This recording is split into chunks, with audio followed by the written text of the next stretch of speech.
Selat Malaka menyimpan begitu banyak anugerah, alam yang mempesona, hasil laut melimpah, masyarakat pesisir yang ramah, berbudaya luhur, memegang teguh ajaran agama adalah sebagian kecil eksotiknya Aceh Timur.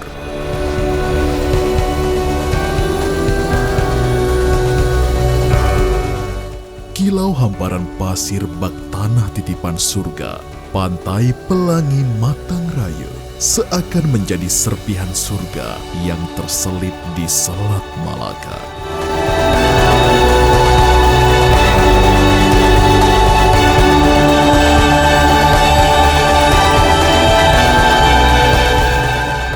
Daun pinus menjadi seruling, mengiringi gemulainya ombak di tepi pantai Pelangi.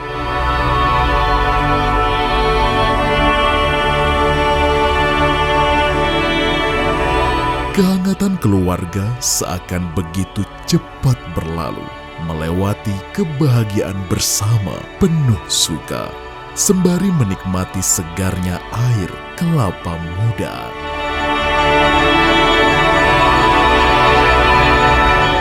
Para pengejar serpihan surga melewati kehangatan sore pantai Pelangi. Rasa syukur terucap, ciptaan Tuhan begitu dahsyat. Pantai Pelangi Matang Raya adalah saksi serpihan surga yang tersembunyi di Selat Malaka.